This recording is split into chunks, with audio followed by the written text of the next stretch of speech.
Bismillah, wassalatu wassalamu ala rasulillah. Rabbi shrah li sadri wa yassir li amri wahlul uqdatan min lisani yafqahu qawli. Rabbi yassir wa la tu'assir wa tammim bil khair. Tamarinu exercises. Ajib anil asilatil atiyah. Answer the following questions.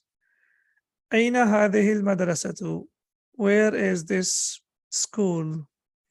Yes, does someone remember where the school is? هذه المدرسة قريبة من المسجد. This school is close to the masjid. هذه المدرسة will be the subject, قريبة will be the predicate, and من المسجد will be prepositional phrase or jar majroor. Now we know if the subject is feminine, then the predicate also has to be feminine. If we say هذا البيت, then we will say هذا البيت قريب من المسجد. But when we talk about هذه المدرسة, then we will say هذه المدرسة قريبة من المسجد. كم بابا لها? How many doors does it have? Yes, does anyone remember? لها ثلاثة أبواب. Excellent. لها ثلاثة أبواب. And we know that ha, this ha refers to the school, al-madrasa, so that's why it is the feminine. لها ثلاثة أبواب. It has 3 doors.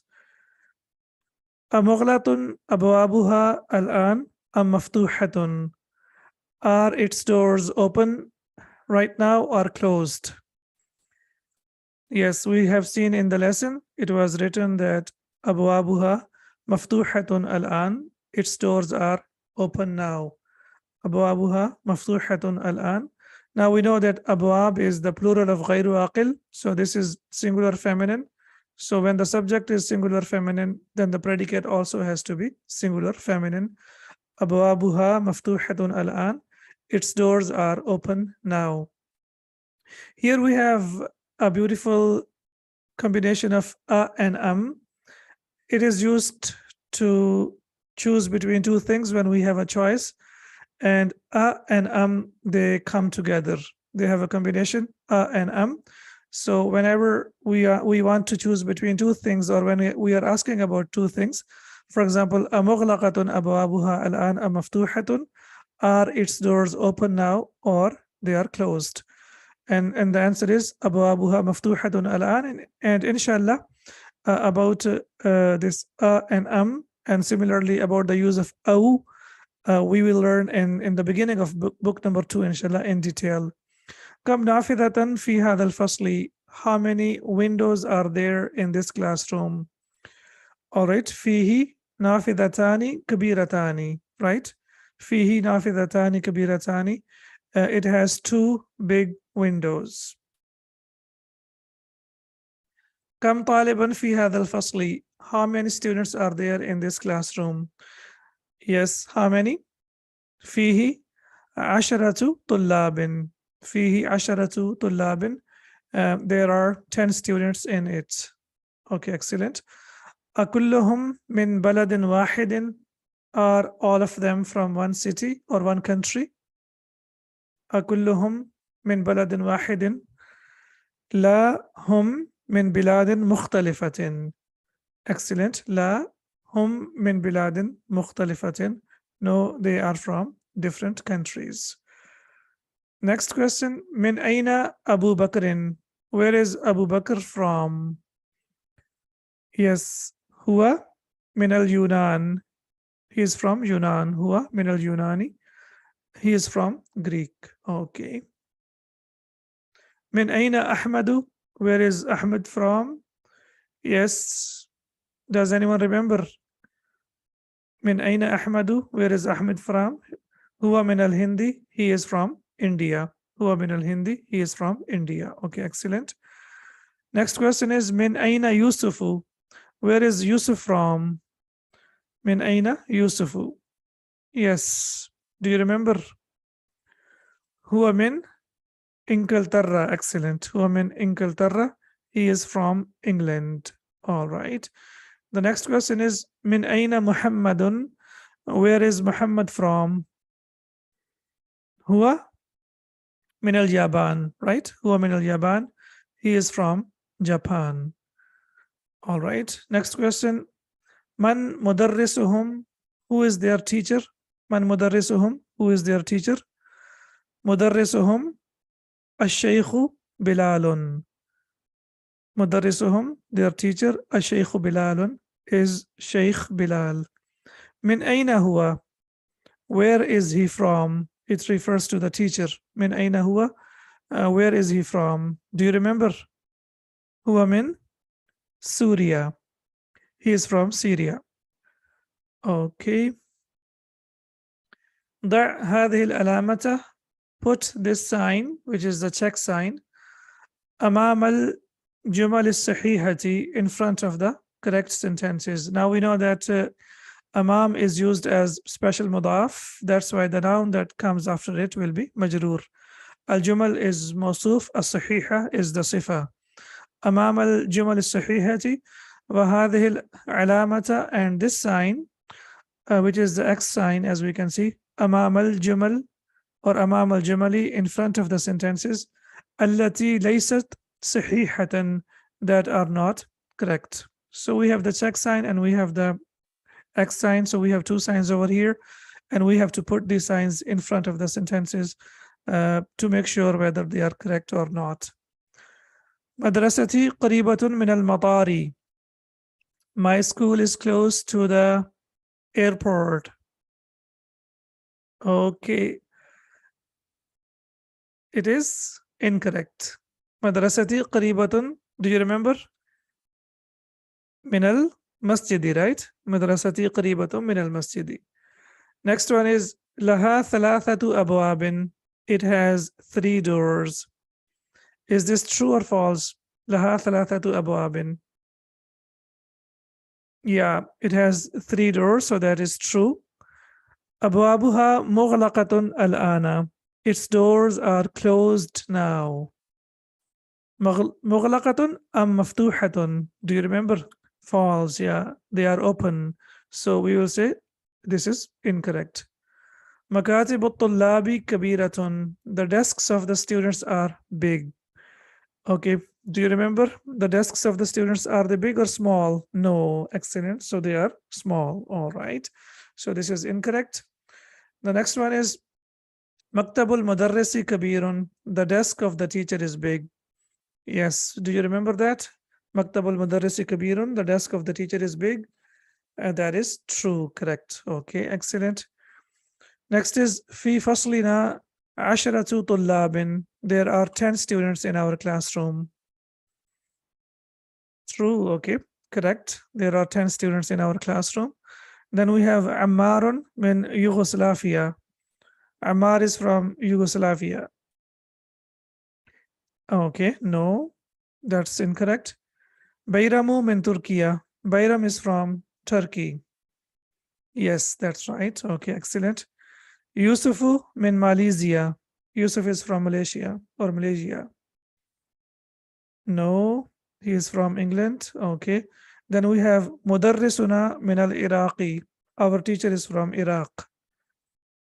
That's false.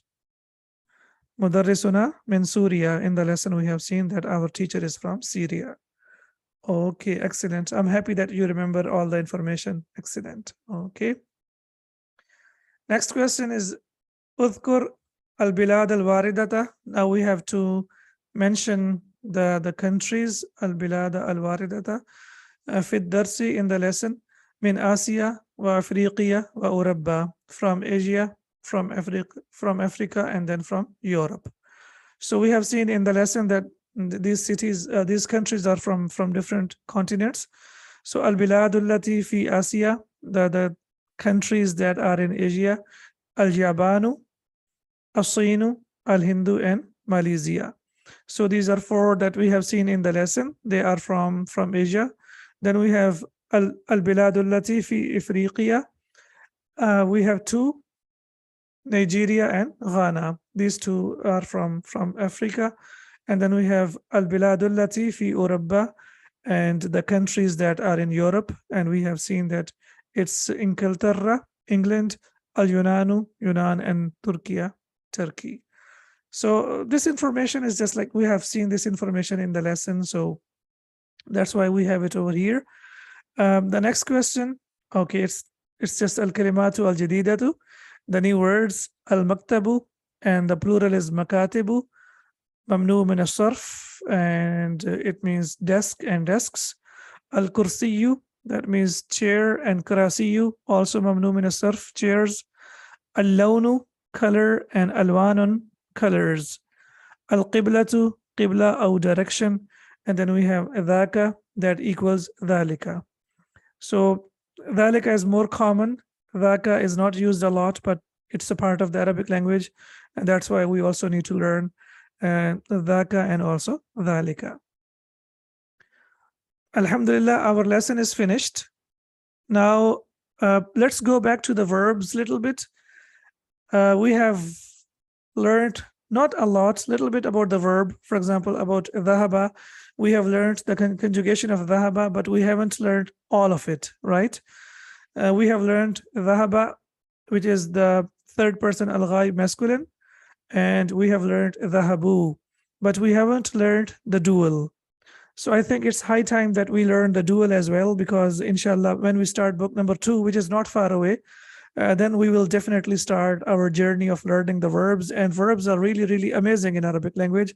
That's why it's very, very important to have a very sound foundation before we start our journey of learning the verbs. So the only thing that you have to do, you have to memorize the conjugation of the past tense. This conjugation is very, very important, because if you are able to memorize the conjugation of one verb, that means all the verbs that you will come across, you can conjugate them according to this verb. We started with dhahaba. The Sheikh has started with dhahaba.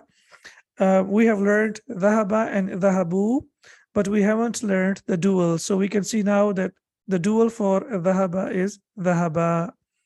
Similarly, for jalasa, it will be jalasa. Similarly, nasara, it will be nasara. Now here we can see that this one is verb number 1, and then we have, this will be number 2, dhahaba, and then we have dhahaba, and then the third one will be dhahabu. All the verbs in Arabic, whether they are present or past, they have minimum 14 conjugations, as we can see over here, or 14 forms, as we can see. And we need to know these 14 forms in order to be able to understand the verbs. So we start with number 1, dhahaba. And we have seen that in Arabic, the verbs, they always start with the past tense, and always they start with the third person, al-ghaib. So whenever, inshallah, when we start using the dictionary, in the dictionary, we will always see that whenever you're looking for the verb, you need to know the root words. And when you know the root words, then you will always see in the dictionary, you will see dhahaba. Next to that will be the present tense, which is yadhabu. And then after that, you will see the masdar, which is dhahabu or dhahaban. So dhahaba, yadhabu, the verbs will start like this. Always they start from the third person, al-ghaib, or we call it the third person. Dhahaba, dhahaba, dhahabu, they went. And for the feminine, it is dhahabat, she went. We know that ta is sakin over here. And this is form number 4. Form number 1 and form number 4 are very, very important when we talk about the verbs. They are very, very important. So that's why we have mentioned the numbers of the forms so that we know that which number is this. However, the most important numbers are 1 and 4. That's what, because whenever we start a sentence with the verb, it always starts with verb form number 1 or form number 4. For example, when you talk about one student, we say dhahabat talibu. And when we talk about the feminine, we will say dhahabat at-talibatu. So dhahabat talibu and dhahabat at-talibatu. And the interesting thing is, even if we have 2 students, or we have 3 students, or we have 100 students, still we will use the verbal sentence with dhahaba if the students are masculine. So we can also say dhahabat tullabu, the students went.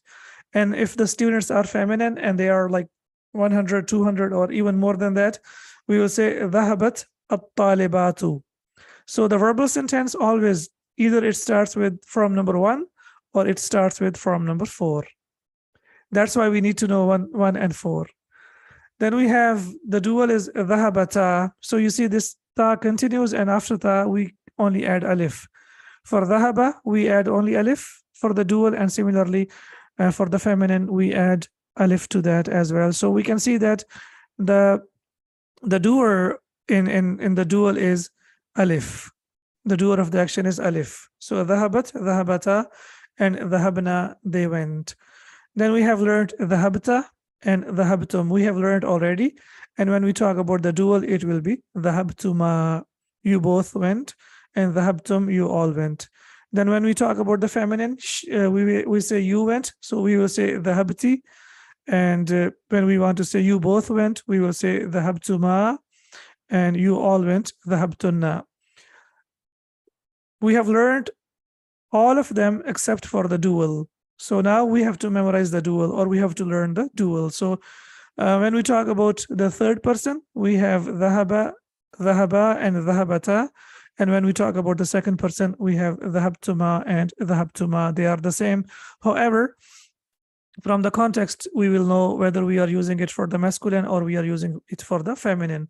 For example, we say Bilalun wa Ahmadu, we will say dhahaba, right? And if we have Fatimatu wa Zainabu, we will say dhahabata. And if there are two persons in front of you, then you say Ya Shaykhu, Ya Shaykh Bilal wa the other person, and we will say that Antuma dhahabtuma. And similarly, when we have two feminine, we will say Antuma dhahabtuma. And then we have learned that for the first person, when you want to say I went, we say dhahabtu. And when you want to say we went, we say dhahabna. Now, all these 14 forms are here. Then we have 5 and up to dhahabna, which is number 14. So all these forms are here. Now, what you have to do, whatever verbs that we have memorized in, or we have learned in book number 1, for example, we have learned dhahaba, we have learned jalasa, we have learned raja'a, right? So what you have to do, please just try to write down the conjugation, write down all the 14 forms and try to memorize them. This is like one-time investment in your life. If you memorize the conjugation of one verb, you are able to, inshallah, conjugate the rest of the verbs based on the same pattern. For example, if we have raja'a, so we will say raja'a, raja'a, raja'u, raja'at, raja'ata, raja'ana, raja'ata, raja'atuma, raja'atum, raja'ati, raja'atuma, raja'atunna, raja'atu, and raja'ana. So based on that, as I said, if you memorize one conjugation, based on that, you can memorize the rest of the verbs. Now, when we are doing this course, we have seen that the Sheikh has taught us in a different way. He has taught us in a more practical way. That means he has used them in the sentences. However, I believe that we need to use both methods. Sometimes we need to memorize, and sometimes we need to follow the examples that we have in the books. And the combination of these two methods, one is that of memorization and the other method of practice, inshallah, it will make our the journey of learning Arabic much easier and much interesting. So now, inshallah, you have to memorize the conjugation of the rest of the verbs, for example, jalasa and raja'a. Alhamdulillah, lesson 21 is complete. Subhanaka Allahumma wa bihamdika, ashhadu an la ilaha illa ant, astaghfiruka wa atubu ilayk. Assalamu alaikum wa rahmatullahi wa barakatuh.